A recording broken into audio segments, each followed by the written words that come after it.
just as I hinted might be happening, it is already that time again. Season 7 of the Prismatic Draft League. As I'm recording, the draft finished earlier today. This will probably come out in a couple days, so whatever. Draft finished on the weekend, and we are all set, ready to go. I have brought back the Halifax Masquerainmen after a one-season hiatus for that brand. I am playing my own draft from the start of the season this time, and it's not just me. For the first time in Halifax Masquerainmen history, the team has two coaches. I've been joined by Spoogie, a longtime PDL veteran, coach of past teams like the Salt Lake City Slowpoke and the Boston Biblically Accurate Mousehold, whom we just followed in Season 6. This season Spoogie is joining the Halifax Masquerainmen. The two of us have collaborated on this draft, and we'll be teaming up through the season. Hopefully Spoogie will join me on at least some of these videos somewhere along the way. I'm not sure exactly. For now, you just get me. But we have been working together on this team. In total, there are 12 teams in the PDL this season, down from 16 last time, but a lot of strong coaches and some other team-ups that will definitely be hard to take on. And it is a Regulation H-style, VGC-style draft again, just like Season 6. People enjoyed it enough that they decided to run it back quickly before Regulation H is over. This time, unlike last time, it's time to get into my own draft to start things off, and then we'll see where the video takes us from there. So first, a quick refresher on the roster configuration. As is typical in a draft league, the Pokemon are sorted into tiers. In this league, from S+ down to untiered. Generally, better Pokemon are in higher tiers, and once you get down to D and untiered, there's not a ton of value left to be found, but the draft format kind of forces everyone to have some of those Pokemon anyway. This is pretty much unchanged from past seasons, so you can see exactly how the roster works. A few notes for those who might be new joining us here. You can see that the first two roster slots have a couple of options for the tier placement. So the top one is S+ or S, and the second one is A or B. The way it works is if you take an S+ tier Pokemon, then you have to take a B tier Pokemon in that second slot. And if you take just an S tier, not S+, then you do get that extra A tier Pokemon. I think I have usually gone S+ in the past. I don't really remember, but I'm just going to leak for you now that we did take an S tier Pokemon this time, so we did get that extra one in the A tier. The other thing to note is that the bottom 4 slots in this league are called the free agent slots. As is pretty typical in a lot of draft leagues, there's a point budget specifically for those slots. You can see the math broken down on the screen right now. A budget of 130 points total, and the prices are just to the right of the table there. Of course, S+ and S Pokemon cannot be bought with points, but others can in any configuration that adds up to 130 or less. But also, the free agent Pokemon in this league are the only ones that can freely be swapped out for Pokemon that are not already on someone else's team. Any Pokemon can be traded from any roster slot between coaches, but yeah, only those free agent ones can be swapped out, which adds more freely without a coach trade, which adds a layer of strategy, as you kind of have to think ahead of time about which Pokemon you're more willing to part with if you do want to make changes on the fly. Like I said, 12 teams in the draft. It's a snake draft as always, so everyone picks in a set order for round 1, and then the order reverses for round 2, snakes back the other way. So it's one order in odd-numbered rounds and the opposite order in even-numbered rounds. 11 roster spots, so 11 rounds of the draft. And your Halifax Masquerainmen this time had the very last pick in round 1. We were last in the draft order, which meant that we were first in round 2. So every round except the last one, basically we were picking 2 Pokemon at a time. And because of that, I'm going to present our Pokemon 2 at a time, because it just feels silly to try to separate them out, because that's just not the way that we were thinking about it in the draft. We were always very conscious of the fact that we had 2 Pokemon to pick each time we were on the clock, and we did really think of them in pairs as we went. So in terms of draft strategy, I didn't really have anything in particular that I wanted to aim for this draft. Some people have a plan ahead of time, like I want to run a Sun team, or I want to run Hard Trick Room. I didn't really have anything. I was willing to work with whatever fell to us in the draft. And since we had the last pick and would be getting 2 Pokemon after everyone else had gone once, I was just interested in looking for like a really strong broken duo that we could build around, whatever that might be with whatever Pokemon were left. And the duo that we ended up going with, I'm very happy with it, but it was actually Spoogy's suggestion. I can't really take any credit for this idea. It's funny because I was the one submitting all of our picks in the Discord, so when I entered these two, people in the chat were saying like, oh, Henry's cooking. Excuse me, Slowpoke Well is cooking. How did he, how did we let him do this? But really, it was all Spoogy's idea, and they should give Spoogy the credit. Now they know if they're watching this. But we did start off our draft by taking S-tier Kommo-o and A-tier Sinistcha. Looks like those stats aren't fitting in frames super well, but we're not going to worry about that. If it's really bad, I don't know, do something on the fly. In any case, Sinistcha and Kommo-o are a really fun duo. Kommo-o, of course, has just a ton of stats distributed really well through its offense and its bulk. Of course, it has that base 600 stat total, as is typical of what people call pseudo-legendary Pokemon. And yeah, the stats are laid out such that it can put in a lot of work in a lot of different roles. It's a very flexible Pokemon, has a very broad move pool. It can hit hard on the physical or special side. It has a bunch of ways to set up. Of course, the most notable one is Clangorous Soul, a move exclusive to Kommo-o that trades a portion of its HP for a boost to all of its stats, but that is absolutely not nearly its only option, and the flexibility of this Pokemon was definitely one of the things that drew us to it, so I imagine we'll use it a bunch of different ways over the course of the season. What else? I was going to say something else about it. Oh, Dragon and Fighting is a pretty good type combination. Of course, Fighting being able to cover the Steel types that might otherwise get in a Dragon's way. It is extremely weak to Fairy, and we do have some stuff to cover for that in the rest of our draft, but otherwise it's Pokemon that, with its combination of typing, stats, ability to set up, can bring a ton of offense in a lot of different ways and makes a lot of sense as the centerpiece for a team, which is why it's a solid S-tier Pokemon there. As for Sinistcha, Sinistcha is, of course, well-positioned to enable Kommo-o. It can redirect attacks away with Rage Powder. Why do I always stumble on these powder words? I was going to say Rage Powder, which is correct, but then I started to think maybe it's Rage Power. It is Rage Powder. Sinistcha gets that move. It can keep Kommo-o healthy in some other ways, like Life Dew, and of course Hospitality when it switches in. So Sinistcha can help Kommo-o just kind of erase that stat drop from Clangorous Soul if that's the way that we want to go with it. It can set Trick Room, which Kommo-o doesn't necessarily appreciate. There may be some matchups where it does, but we may also have other Pokemon that could benefit from Trick Room in some situations. And of course, Sinistcha is also able to set up itself. It gets Calm Mind. It has a really interesting spread attack in Matcha Gotcha.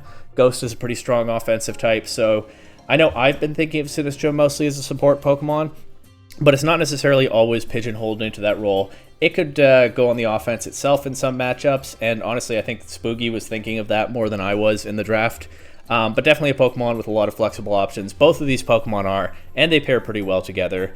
Able to cover some of each other's weaknesses a little bit, not that much. I mean, they're both weak to Ice, and Sinistcha doesn't really directly help with Fairy types all that much, but it can definitely patch up some of Kommo-o's shortcomings.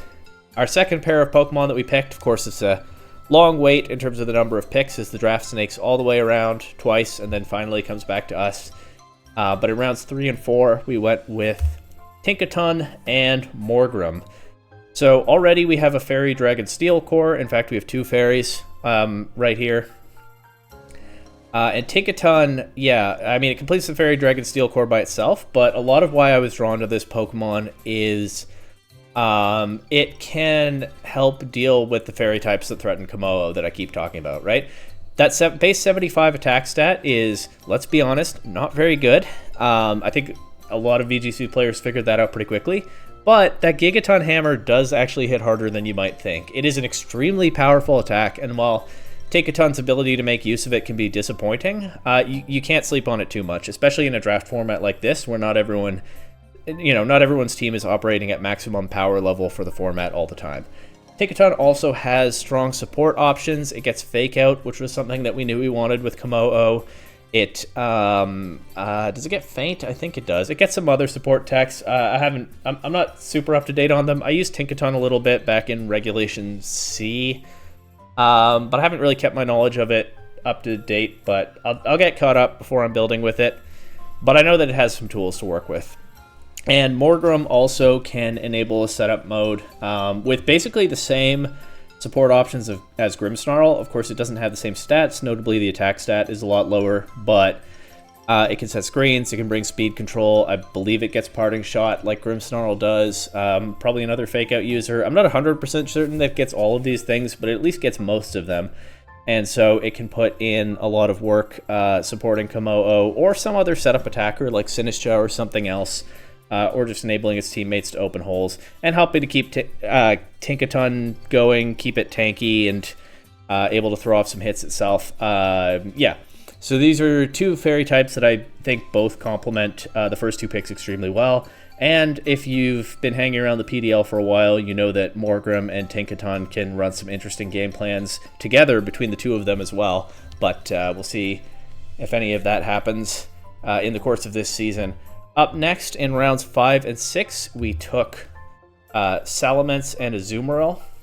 Of course, I neglected to mention that Morgrim was our first Pokemon at free agent slot. It was from the B tier, so we didn't have a non-free agent spot available for it anymore. And we thought that it was a little bit more valuable to be able to swap out if we wanted than Tinkaton. I think Tinkaton is probably going to be a solid piece for this team. Anyway, we come now to Azumarill and Salamence. Because we were making the picks 2 at a time, it didn't really matter what order we put them in, but in this round, I did make sure to put Azumarill first, so that I could say that we drafted 3 fairy types in a row. So we did do that. 3 consecutive fairies, Tinkaton, Morgrim, and now Azumarill. Azumarill does a couple of things for this team. Actually, it does more than a couple of things. Apart from being a 3rd fairy type, which is not really a selling point, but in a league where good fairy types can be hard to find, I was saying to Spooky in the DMs that it's not the worst thing, that we were kind of hoarding them a little bit. But what Azumarill does bring to the table, first of all, it's another strong setup attacker, right?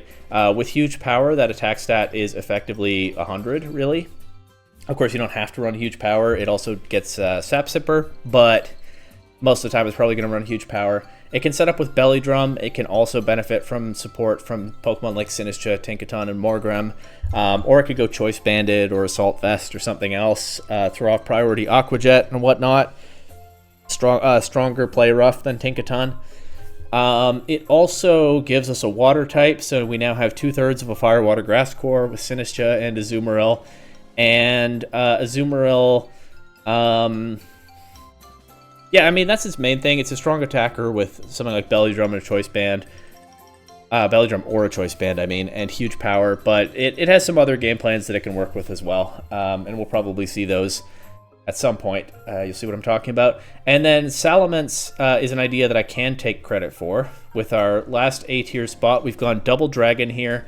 We have 2 of the most powerful Dragon-type Pokemon in the format. So as hard as Komo'o is to stop, adding Salamence to the mix makes it yet more difficult to stop both of them, as we see with Double Dragon teams in Regulation H in actual VGC tournaments. Salamence is also another very versatile offensive dragon. It can go physical, it can go special, it can run like Dragon Dance, it can run Choice Specs. I believe it gets Tailwind, so it can give its team some support in that, and also in Intimidate. We could go with Moxie and set up by knocking things out. And yeah, pair it with Komo'o, probably hard for an opponent to deal with both of them. It has the same kind of synergy with Tinkaton that Komo'o does. Yeah, that is what I mean. And it's just another offensive nightmare that opponents have to hopefully struggle to deal with. So that's a little past the halfway point in our draft, and at this point we are filling out the middle and lower spots in the roster. And up next for us was the duo of Gothorita and Magmortar. Gothorita is yet another support for our attackers. It probably gets Fake Out. I know Gothitelle does. I didn't actually check whether Gothorita does. But, of course, Gothorita can be bulky with an Eviolite, and with Shadow Tag, it can make it difficult for opponents to pivot around and position into our offensive Pokemon. We also saw Gothorita put in a lot of work as a setup attacker in its own right last season, when it was able to use that Eviolite boosted bulk to get like Calm Minds and stuff, throw off stored power. But yeah, I think that trapping opponents could be very valuable with this roster. Not only with the setup attackers, but I think there are a few ways that we can punch holes in an opposing team. with Gothorita, so it can enable a few different game plans here. And it's a Pokemon that I don't really have experience with. I think Spooky has a lot more experience with it than I do. But I'm looking forward to giving it a try at some point, no doubt. And then Magmortar finishes off the Fire, Water, Grass core, being the Fire type. It's an evolution line that I seem to be going to a lot lately, because of course I had Magmar in Season 5, and then I picked up Magby when I got involved in Season 6. Now I have the big brother, Magmortar. We actually probably would have taken Magmar, but it went before these picks to someone else. But I'm not really complaining, because Magmortar, of course, hits harder than Magmar does. It gives us an option to get some offense out of this slot. I feel like this team has a lot of support in Sinistcha, Tinkaton, Morgrem, Gothorita, and some of those Pokemon can go offensive. I'm not saying they're weak, but I really don't mind that power boost from Magmortar compared to Magmar. And it still gets Follow Me, and it still gets all the other tricks up its sleeve, even that I showed with Magby in my last video with the Alaskan Absols roster last season, the one where I used some teams on the ladder built with ideas that I hadn't actually tried out in the season, right? Magmortar has all the same tools that Magby does, but it has more power to come with that. 3 picks left, and the next 2 were Passimian and Yanma. So, Passimian... So it was a bit of a meme that one coach in this league was hoarding Intimidate Pokemon. Of course, we have our own Intimidate user in Salamence, but there is a team that has 5 different Pokemon with Intimidate, though their coach swears that it's a coincidence. They didn't mean to take 5 Intimidate users and didn't even realize they were doing it as they went. That's what they say. But yeah, so that made us kind of interested in having a way to punish Intimidate, and Passimian does get Defiant. Otherwise, it's just another strong attacker. It's pretty solid for a C-tier Pokemon. Like, base 100 attack is pretty decent down there. It can help us to punch some holes. And Passimian also gets a unique ability in Receiver, which I don't remember exactly how it works, but I think, like, if the ally faints, Passimian copies its ability. I think it works more or less like Alolan Muck's Power of Alchemy. So we might be able to do some stuff with Azumarill to give huge power to Passimian. I wonder whether we could even do some stuff with this Yanma here. I'm not sure, but patching up Passimian's speed stat wouldn't be the worst thing. Of course, we could also do that with a Choice Scarf or even like run Trailblaze. Passimian has pretty decent offensive coverage as well, so it's not a super remarkable Pokemon, but for a Defiant user down here in the C tier, it seems pretty solid. And Yanma as our D tier Pokemon, I think, has a lot of potential. If you look at those stats, they're actually not as bad as you might have thought. I mean, it was a fully evolved Pokemon for a couple of generations. The special attack stat might be usable, but the speed stat is what's really interesting with Yanma, right? Especially since it gets speed boost. It gives us another option to set Tailwind. We can run Hypnosis on it if we want. It can play kind of like Yanmega in some Regulation H tournaments. Of course, it doesn't have the power that Yanmega does, but for a D-tier Pokemon, I think it might be a pretty reasonable matchup piece, able to support its teammates with that speed control in some ways. And finally, all that was left was an untiered Pokemon, and we were looking at Ghastly, but someone took that. That's probably the closest we were to being sniped in the entire draft. Again, we might have taken Magmar instead of Magmortar if we could, but didn't feel that strongly about it. We were considering Klefki at the same time we were considering Tinkaton, and Klefki was taken. I don't know what Spooky's thoughts on that are, but as far as I'm concerned, that just saved us from having to make that decision, which is not the worst thing. So if we were sniped on anything, it was Ghastly, which could have been a pretty interesting untiered Pokemon, but instead we brought back a former Masquerainmen, I think from one of the seasons before I was recording, so even if you've been watching the channel, you might not know this was on the team, but I had Misdreavus a few seasons ago, basically drafted then on the theory that it was one of the best Pokemon in untiered, and that was pretty much it. I didn't necessarily know exactly what I was going to do with it, but it just seemed like a better Pokemon than a lot of the ones there.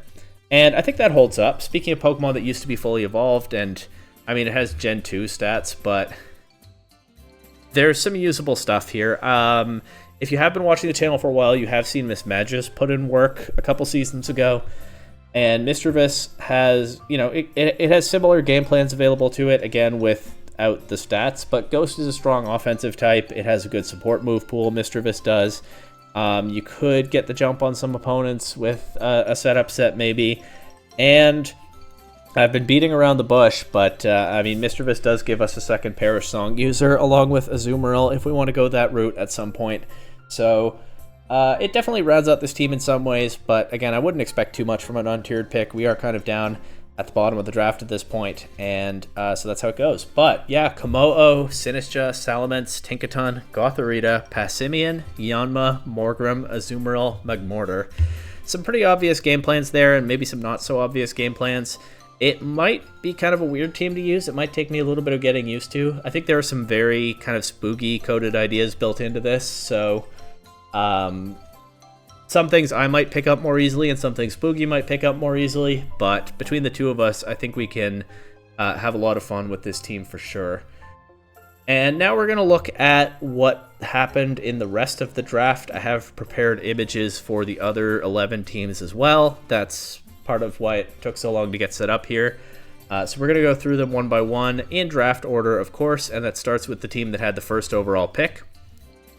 The Azure Bay Chadots are back this season with a team that in some ways looks sort of similar in concept to the last one, but of course the Gyarados isn't here, and I don't remember what else they had last season. It's a different team, but you know, some of the same ideas of kind of like a well-rounded, balancey, not really all in on one particular weather mode or hard trick room or anything, but just solid Pokemon with solid ideas to work with across the board here. Seems to be what this team goes for. We do have the Volcarona here, along with Corviknight, Male Meowstic, Lilligant, Quagsire, Stantler, Sudowoodo, Quaquaval, Slacking, the Ghost form Oricorio. I looked up what these are called to make the images, and Dedenne. Actually, now that I'm looking at it, they can do Dancer strats with Volcarona or Lilligant running Quiver Dance and Oricorio copying, or Oricorio even copying Aqua Step from Quaquaval for the speed boost. So they do have a dance team. I don't know how I missed that when I was setting up the image. But otherwise, Volcarona is just a very strong Pokemon that's difficult to break if it gets going, especially with that Quiver Dance setup. Corviknight similarly can be hard to break on the physical side, so between the two of them, they can form a strong core that's hard for a lot of teams to deal with. Then they have support from the Meowstic, able to, I think it gets Fake Out, it definitely gets Prankster and some support options, some speed control and whatnot. I don't know if they'd run Sun with this team. I don't know if Meowstic gets Sunny Day. It might, but then you potentially have the Chlorophyll Lilligant with Sleep Powder and whatnot, and of course that would boost the Volcarona as well, so that may be something to have in mind. Some of the other Pokemon I'm a little less sure about. The Quagsire feels like a matchup piece to cover some of the team's weaknesses. Stantler gets Intimidate and Trick Room if they ever want to run that. I mean, this isn't the fastest team. There may be some matchups where they want the Trick Room. I have absolutely no idea what the Sudowoodo does. Dedenne is just a decent electric type down the D tier. And I'm doing this sort of featured Pokemon thing again, a Pokemon where I'm interested in seeing what it does over the course of the season. And for me, that's the Slacking, because there's no Weezing or anything here. Maybe Lilligant gets Worry Seed. I haven't checked that either, but yeah, I don't necessarily know what the Slacking is doing for this team, but I'm sure we'll find out, because it's a very strong Pokemon when it gets to move. And so it might well make its presence known. Also, I should note, I did the same thing last season. The asterisk means that a Pokemon is in a free agent slot, so those are the ones that they're relatively likely to swap out over the course of the season if they decide to make any changes. So that's the Chadots, and we move on now to the Peaceful Porygons, coached by PDL veteran Robbie, most recently of the, what was the team called last season? Big Time Sand Rush. Now back with this brand here, and this is an interesting team because in some ways it kind of looks like last season's Varsity Farm Boys in that there's an Ursaluna with... this one has more obvious supports than the Farm Boys one did. I mean, the Indeedee can set Trick Room for it and whatnot. Or the Jumpluff could set Tailwind. So never mind, the Ursaluna does have its supports, but yeah, it's paired with a Sun mode, and we'll see... there's a kind of offensive synergy to those modes on the Farm Boys last season. We'll see if Robbie is trying something similar here. But we do have also possible manual Sun stuff. I don't know if Shroodle gets Sunny Day. It is a Prankster Pokemon. I'm just going to guess that it probably does get Sunny Day because they probably want to get the Sun up somehow for the Jumpluff and the Charizard, and that's my best guess as to how. And then, yeah, the Indeedee can set up the Psychic Terrain, throw off Strong Expanding Force. It can set Trick Room for Ursaluna if you want. It can protect Well, it can't protect Charizard and Jumpluff from priority unless they Terastallize because they're flying types, but it protects some of the other Pokemon.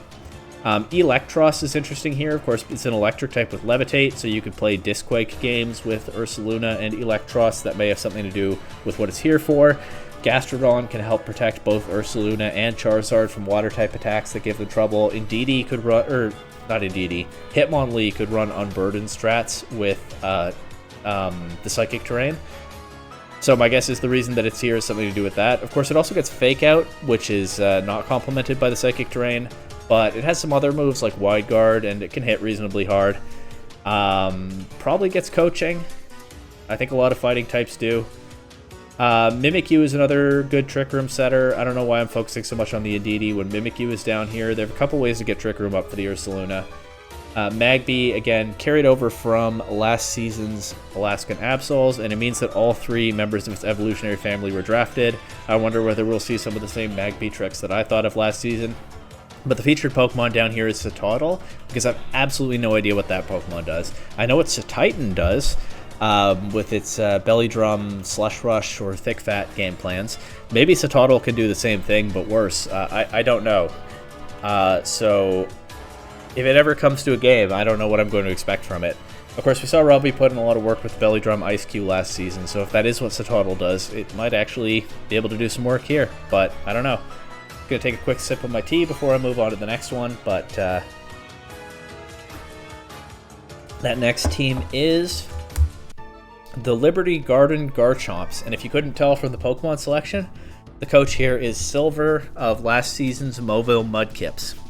I say that about the Pokemon selection because a lot is familiar here. Obviously, this is a Sand team with the Tyranitar, Garchomp, and Excadrill. Tyranitar able to activate Excadrill's Sand Rush or even Garchomp's Sand Veil if they want. But look at all these ground types: Garchomp, Excadrill, Gliscor, Palisand. This is some serious ground spam right here. And this team, it doesn't have the Gardevoir anymore with telepathy and complementary offensive coverage, but this still is a team that can just spam Earthquake if it wants. And that's going to be a problem for a lot of teams that might not have a ton of pieces to help them deal with that. Then you still have a solid Fairy type in the Clefable. Again, it doesn't get telepathy, which is a bit of a drop off in synergy from Gardevoir, but it's a very well-rounded Pokemon that can do a lot of work to support these teammates here. The Duosion is interesting. It can set up Trick Room for like a Palisand or even a Tyranitar. And it actually it's not Reuniclus, but it actually does hit pretty hard itself. Skarmory didn't get great results last PDL season, but I do kind of see the vision here because it's a Steel type to go with Garchomp and Clefable. Of course, they also have Excadrill, but Skarmory plays a different kind of Steel type game. But perhaps more importantly, Skarmory is a Flying type. If you're going to spam Earthquake, you do need Pokemon that are not going to be harmed by that on your side. So they have 2 flying types here in the Skarmory and the Gliscor. And then, yeah, just a couple of solid Pokemon in Lucario and Empoleon. Actually, they have a lot of Steel types. They have 5 ground types and 4 Steel types. So the Skarmory Steel typing is not that important. I'm not really sure what the Skarmory is here to do except be a flying type, but that already is pretty good on this team. The Palisand can hit hard in Trick Room. The Empoleon... it gives them some coverage that they don't already have. I don't necessarily know what else. Oh, it has competitive, so if someone tries to bring Intimidate into all these physical attackers, then the Empoleon can benefit from that. So that's a pretty cool complementary piece there. The featured Pokemon here is the Gliscor. Not so much for itself, but for what it represents, because of course it is a flying type and a ground type, 2 things that are central to this team. And Gliscor being a ground type, able to spam those Earthquakes itself. You could even put it next to like a Garchomp or a Terra-Flying Garchomp or Terra-Flying Excadrill and have both of them spam Earthquake without hitting each other, if that makes sense in the matchup and the position. And that said, I could have put the Gible down here. I've avoided talking about it until now, but you remember last season the Mobile Mudkips had Swampert and also Mudkip, the Babby Formy of their team mascot. They've done the same thing again with the Garchomp and the Gible, and we saw the Mudkip put in work in a couple of games last season, so I'm definitely hopeful that the Gible will as well. Up next, and I believe 4th on our list, we have the Cryptic Cryogonals, coached by Reckless Trico, longtime PDL player, last season's Articuno's coach. As I mentioned when we faced off last season, I believe my first ever opponent in a PDL set back in Season 2. And of course, the owner of the YouTube channel Reckless Trico, where at time of recording, I've already watched their draft recap. In fact, I watched it while I was working on these images, so it's already up over there. You can check out first-hand thoughts on this team. So Trico has gone in, I think intentionally, kind of a fast offensive direction here. The Kilowattrel being a strong tailwind setter. And again, like the Empoleon on that last team, Kilowattrel gets competitive, so if you bring Intimidate to cover all these physical attackers here, Kilowattrel can benefit from that and hit you harder, but it is also setting Tailwind for strong Fire type, strong Water type, not the strongest Grass type, but it can definitely make some plays, and of course, Sceptile also gets things like, Shed Tail and Dragon Cheer to support its teammates. There's no Dragon type on this team, but Terrestrialization can change that. Kilowatt, yeah, a ton of synergies on this team because they just have really well-rounded type coverage with strong offensive Pokemon. Kilowattrel and Crocodile can do Disc Quake stuff, with Crocodile potentially also running Moxie or even an Anger Point strat if they have a way to set it up. I don't know if they do. They have a couple of Anger Point users. I don't know if they have any guaranteed crit moves on this team. Here's that Telepathy Gardevoir able to sit next to a Discharge Kilowattrel or an Earthquake Crocodile if they want. Otherwise, it just brings Fairy coverage. Again, no Dragon type. They do have the Fairy type here and the Steel type in Magneton, which, as Trico pointed out during the draft, hits harder than you might think. Hey, another Pokemon that used to be fully evolved, and Magneton, unlike some, does have the stats for it. What else? Klefki is able to set screens and do some speed control for this whole team with Thunder Wave. Protect some of them from status with moves like Misty Terrain.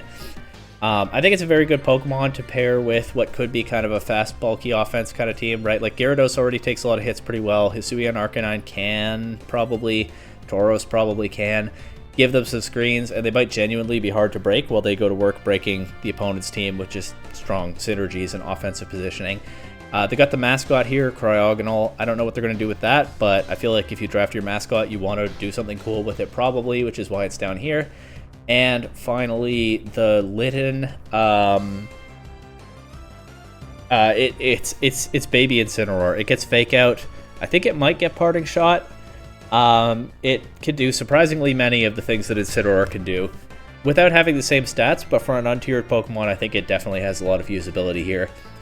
And, what else? Yeah, the Gyarados brings some special bulk, and you want to bring physical Pokemon into this. Intimidate, Intimidate, Intimidate, Intimidate, Intimidate. Good luck. Okay, now we have the Marvelous Bridge Malamars returning from last season. This time with... Oh, they actually have 3 dark types. I was going to say only 1 dark type or something, but no. It is fewer than last time. But anyway, we don't have to dwell on that. I really thought when they drafted Blaziken and Hisuian Decidueye with their first 2 picks that they might be going for a starter-heavy, maybe pledge-heavy team. I think a lot of people thought that. But no more starters after those 2. We do see some familiar hits from this team. The Malamar is back, able to run its contrary strats or whatever it might want to do. The Slowking, of course, plays a lot like a Slowbro and can set Trick Room and hit hard in the Trick Room for them. They also have a strong Trick Room piece in the Reuniclus. They could do kind of Psy Spam without the automatic Terrain setter here. They also have the Hypno, which can be a decent Trick Room Pokemon as well and help cover for some matchups. It has surprising special bulk and whatnot. On the other hand, they can go fast with Blaziken. They have a few Tailwind setters here. I believe Decidueye, Hydreigon, and Honchkrow all get Tailwind. They also all can hit extremely hard on the physical or special or either side. So yeah, definitely a few different modes that this team can go with. Some strong Trick Room pieces, some strong fast offense pieces. Probably a few ways that these Pokemon can support each other. The Pachirisu, of course, anyone who's played VGC probably knows what Pachirisu does. It is able to, well, it's able to help cover for electric weaknesses. This team doesn't have a lot of those, but it does have a few with the likes of Honchkrow and Slowking. But, of course, Pachirisu getting Follow Me. It does have Follow Me in this generation, right? I think so. And any Pokemon that has that is usually at least usable. Pachirisu, of course, able to spread status like all the Pika clones can. So it has a few support options available to it to help its teammates get Trick Room up safely or enable some of these offensive Pokemon to punch holes. I have no idea what the Lycanroc does. I mean, I know vaguely what the Pokemon can do, but I don't know what the plan is for it here. We're just going to have to watch and find out. I'm sure there is, you know, something cool that it can do, and maybe it'll catch me by surprise if I'm not careful, right? And the only reason I've put the Magikarp down here, because it does feel kind of cheap, like, they've drafted the most infamous Pokemon in the game. I'm going to call that the Pokemon I'm interested in. Most infamously bad, I mean. I'm going to call that the Pokemon that I'm interested in and see if they can do anything with it. Ha ha ha. What a meme. I wouldn't have done that, except that they kept hinting in the draft chat that they actually do have something they want to try to do with the Magikarp. Like, not just, I would like to bring this to a game sometime and see if it can put in work, but like, I mean, I don't know if it's true or not, but they were dropping hints that they might have a specific Magikarp strategy that they're hoping to pull off at some point.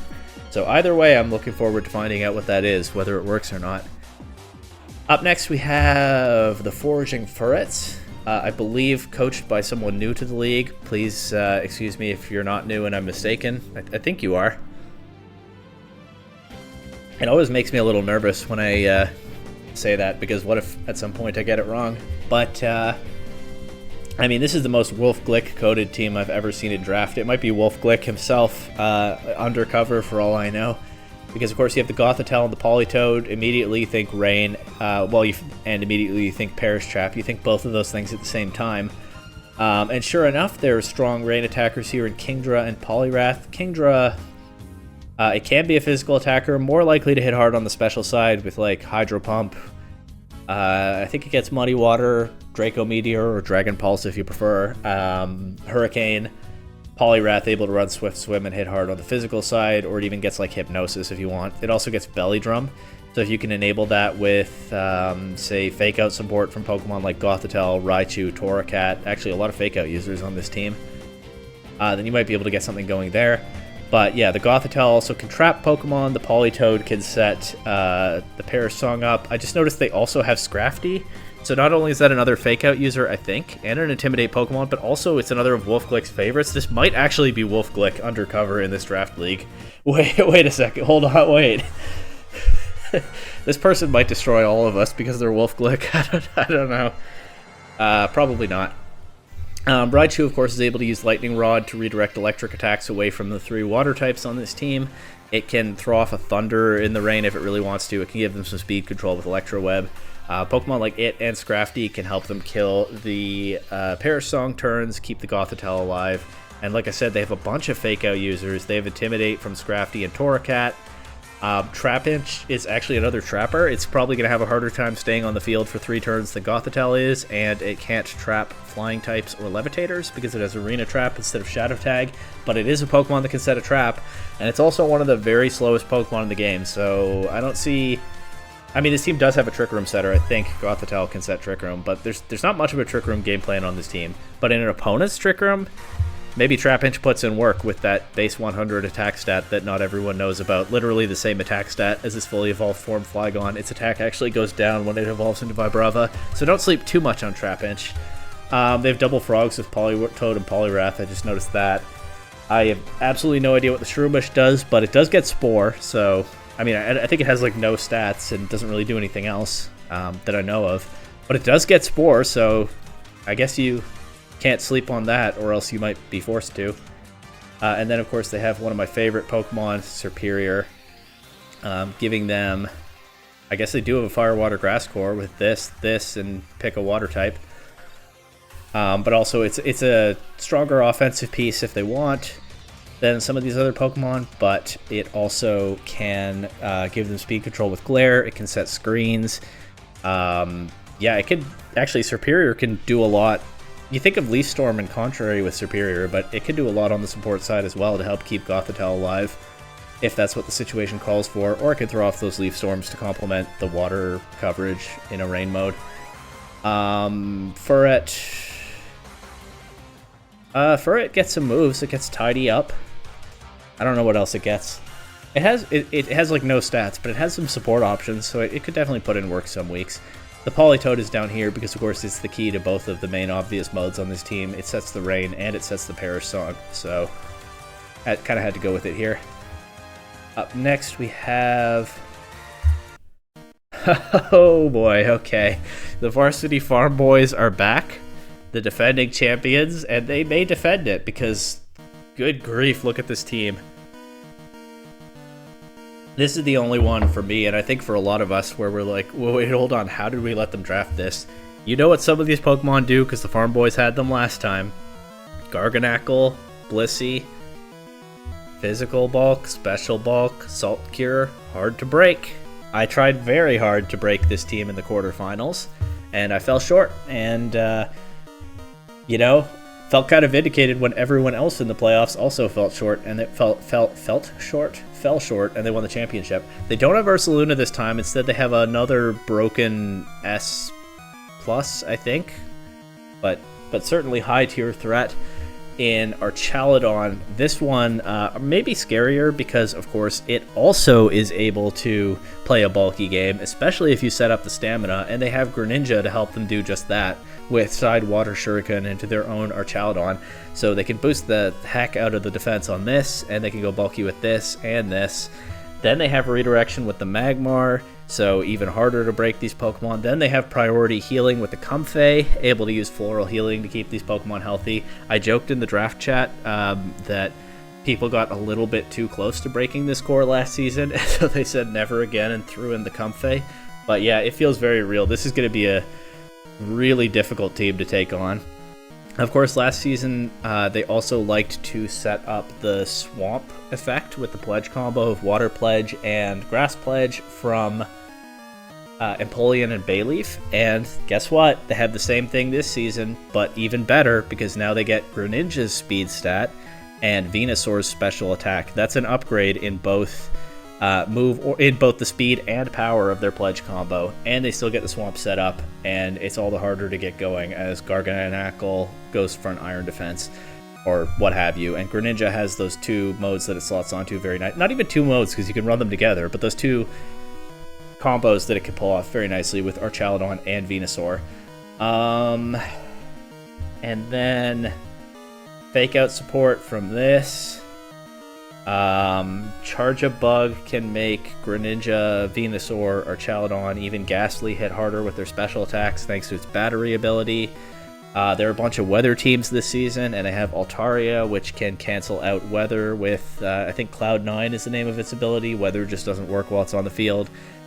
And it has a strong support move pool. It gets Cotton Guard, it gets Will-O-Wisp, it gets Perish Song. They don't necessarily have Perish Trap on this team, but Altaria and Ghastly both get Perish Song, and they can just, in a late game situation where the opponent only has a couple of Pokemon left, they can just do Perish Bulk, and if you can't break through within those 3 turns, you just lose. So, and then Ghastly with the base 100 special attack actually hits surprisingly hard for a little round untiered Pokemon, and yeah, I just noticed the Perish Song stuff as I'm talking. I thought, oh yeah, Altaria to cancel weather. Well, guess what? I think Ghastly also gets Clear Smog, so if you try to set up and break their team, which conceivably is something Spooky and I could do, then they might be able to shut that down. They also can put you to sleep with the Venusaur. This team is just an absolute nightmare, and I think it's the obvious... You know, the Farm Boys just won the championship in Season 6. I think this team is the obvious title favorite in Season 7 right now. I cannot believe that all of us let them have this. This is... I mean, I feel like I'm despairing as I talk, so it's probably time to move on, right? There's still some more teams to get through. Looks like 4 more. So... Alright, no need to dwell on this anymore. Next is the Drowsy Torkoals. Coached by PDL veteran Panda of last season's Ceaseless Samurott. This time it's a Sun team, so what did I say? There's a bunch of weather. We have Torkoal and Hisui and Lilligant, tried and true combo. After you Eruption, Sleep Powder, you can play Torkoal into Trick Room. They can set their own Trick Room with the Oranguru. Shiftry also gets Chlorophyll, and it can hit... I don't think it hits as hard on the physical side as Hisui and Lilligant does, but it can hit things on the physical side. It also gets Wind Rider, so it can get a power-up from Tailwind set by their Noivern. I had Noivern in a past season. It's relatively good at setting Tailwind because it's fast, but it doesn't do a ton else. But it's not necessarily a bad Pokemon, and yeah, setting up that Shift Tree is an interesting thing that it can do. They get their Water type in Clawitzer, which can be strong in Trick Room with the Oranguru and the Torkoal. They have this Magius, which I think is a really solid sort of utility piece in the C tier because, again, it's a Ghost type with playable offense, and Ghost is just that good an offensive type that you can, when I had Miss Magius a couple seasons ago, I would often just slap on Choice Specs and Choice Scarf, and Shadow Ball was pretty spammable in a lot of matchups, so they can do that with the Tailwind support, or with Hisui and Lilligant creating openings, or even in Trick Room in certain matchups. Magius is a little on the faster side, but it's not crazy fast. Meowth is probably a pretty reasonable untiered Pokemon, able to use Fake Out, and then it gets some support techs like Icy Wind and stuff, a lot of the same things that Persian gets. And then the really interesting duo here is, for all that I've talked this up as a Sun team, you have the Alolan Vulpix and the Glaceon. So they're not hard committed to the Sun, they can go Snow instead, and spam that Blizzard. Glaceon down here as the featured Pokemon in what seems like the less likely Sun mode from this team, but it does hit very hard with that Blizzard, and of course it gets that Freeze chance and Snow Cloak if they run that. So that is a whole other layer to this team that can be very hard to deal with, even if you're handling the Sun mode. And I guess I've skipped over the Dusk Lycanroc. I don't really know what that does, but it's a reasonably strong Pokemon with some priority that can cover for some of the weaknesses that Pokemon like Lilligant, Shiftry, and Glaceon have. It's an offensive check to some threats for sure, so I can understand that.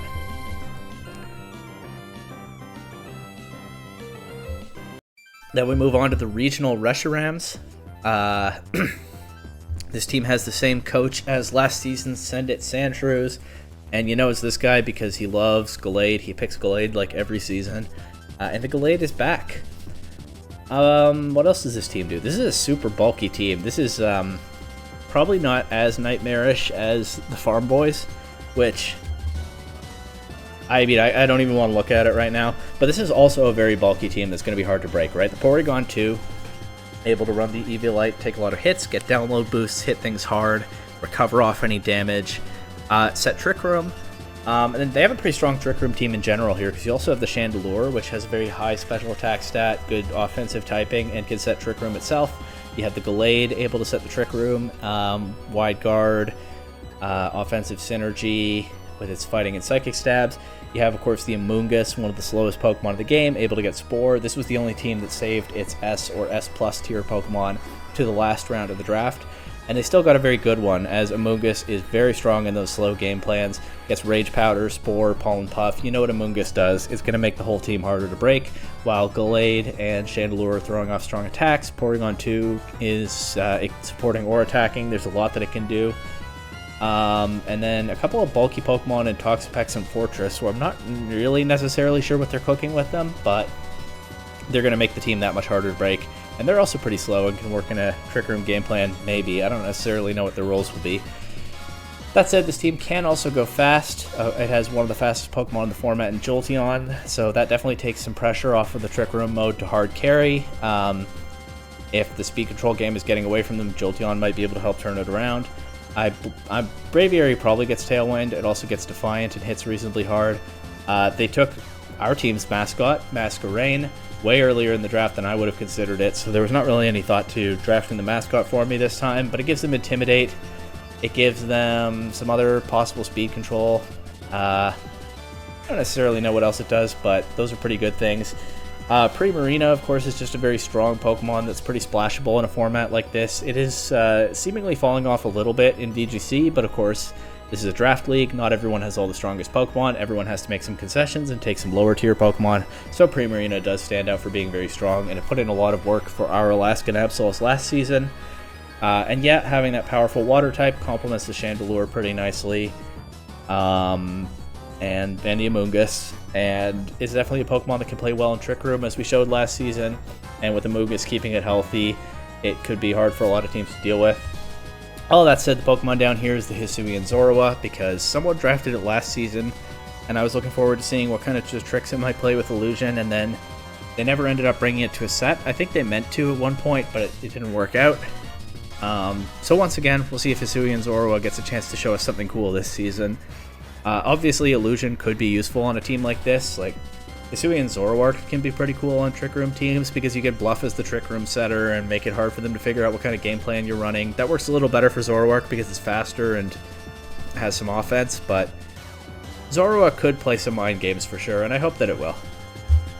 Then we have the Alberta Arcanine, and I see that I messed up this Typhlosion's Flames when I was moving the images over. I didn't notice that at the time. That's my bad. I'm sorry, Typhlosion. I don't mean to mess with your hairline like that. But anyway, we got a Sun team here. Right, Ninetales is hitting Hisui and Typhlosion, should hit extremely hard, just like the Whimsicott Typhlosion stuff that we've seen in VGC and also from the Flat Sands last season. By the way, new coach, I believe, here with the Alberta Arcanine. No past team for me to shout out, I think. Of course, the Ninetales doesn't get Tailwind, but they do have Tailwind support in the Volbeat. They kind of separated the Sun and the Tailwind there, except not necessarily, because the Volbeat can also set up Prankster Sunny Day, right? So the Volbeat can function like a slightly worse Whimsicott, but still cover the important parts with Prankster and those key support moves. Or if they don't need the Tailwind right away, they can get the Sun up immediately without having to commit an action to it with the Ninetales, and the Ninetales can also throw off an attack as well as Typhlosion, or can use like Will-O-Wisp, Imprison, Hypnosis, whatever you want it to do.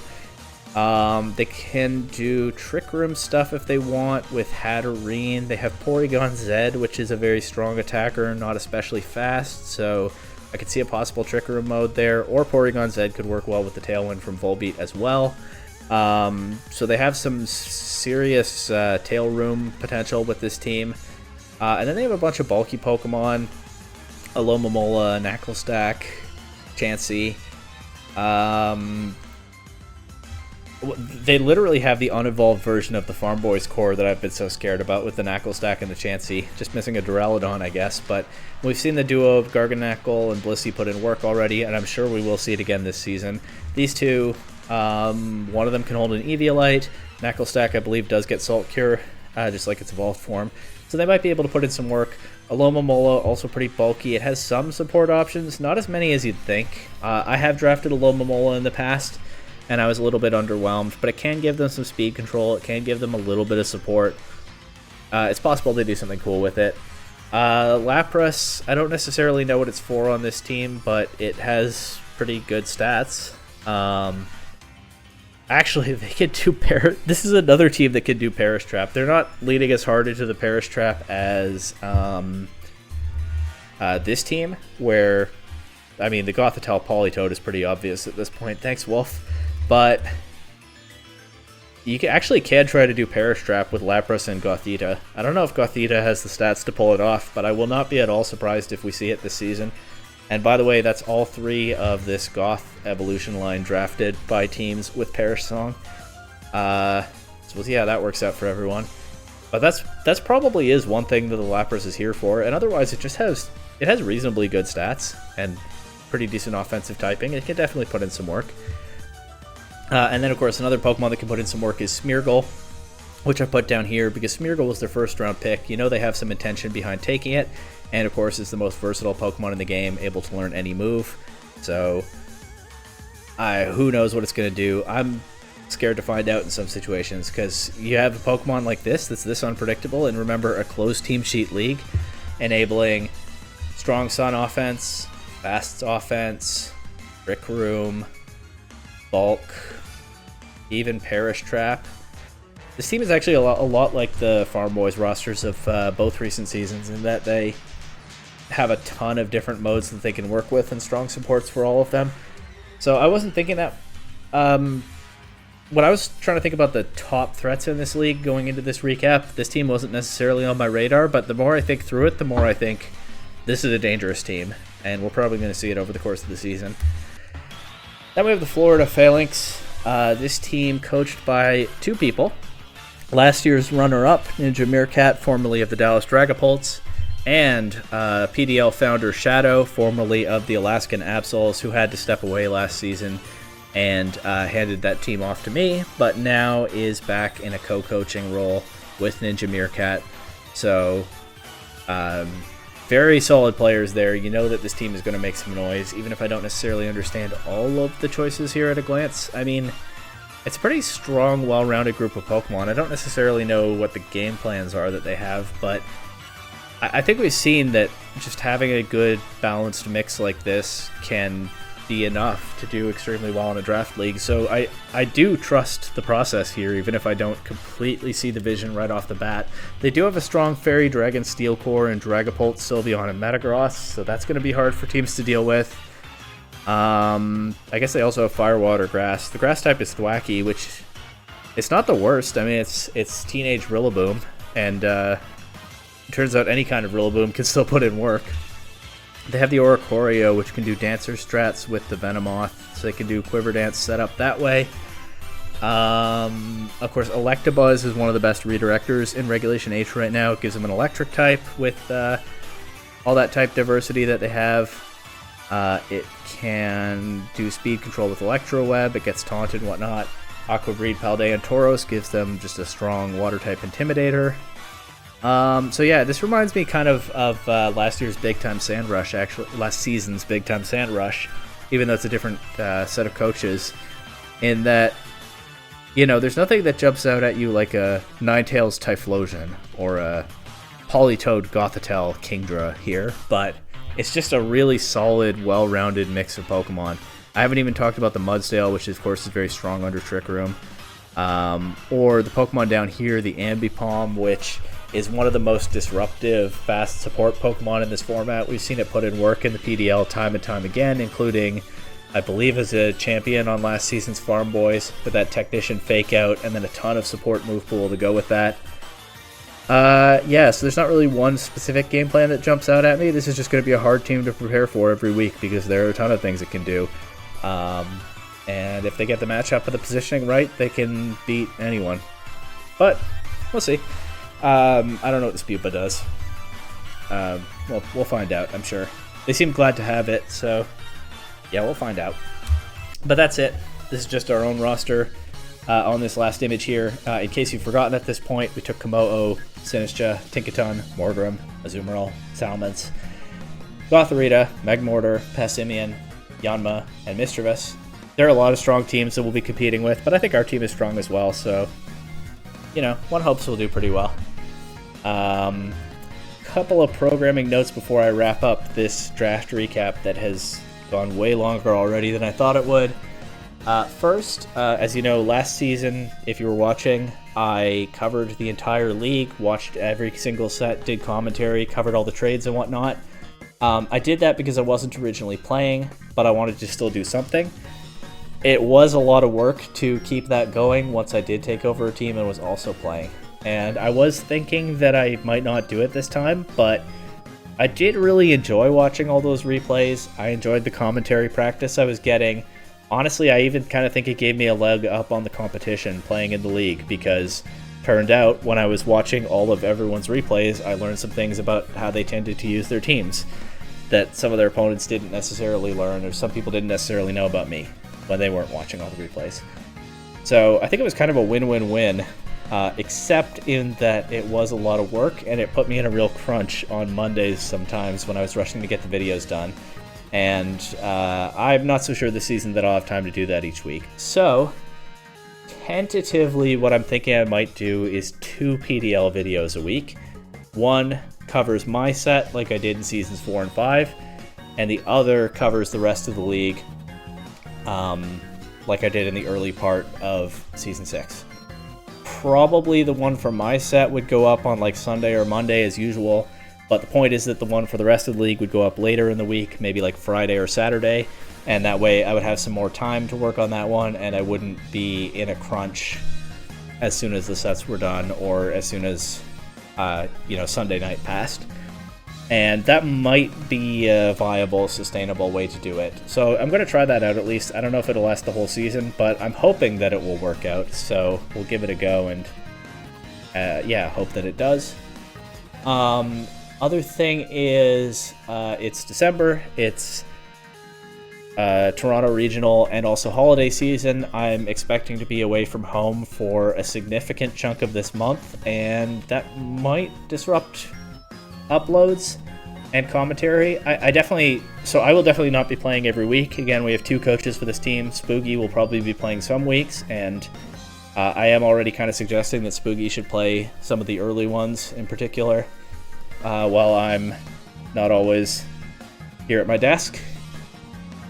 But it could affect the upload schedule as well. I haven't ruled out, if in extreme enough circumstances, even uploading without spoken commentary if I'm not able to record it, or taking a short hiatus and doing multiple weeks at once. Hopefully it won't come to either of those things. But yeah, just be aware if you're watching, there may be some disruptions in December. I'll do what I can to avoid them, but if I can't avoid them, I can't. And either way, after this month, we should get back on track. But that's it. That's the draft recap and a few programming notes for Prismatic Draft League Season 7. I'm really looking forward to this season. I feel like I've been in pretty good form as a Draft League player in the last couple of PDL seasons, runner-up in Season 5, and turning the Absols around and making playoffs last season. And hopefully with Spoogie helping me out here, with our powers combined, we can finally chase that oh-so-difficult championship. But yeah, it's not going to be easy, but we'll give it our best effort. And hopefully you'll join us along the way, and however this turns out, you'll be entertained. But in any case, if you're ready for PDL Season 7, like and subscribe, and yeah, we'll try 2 videos a week, I think, at least for a bit.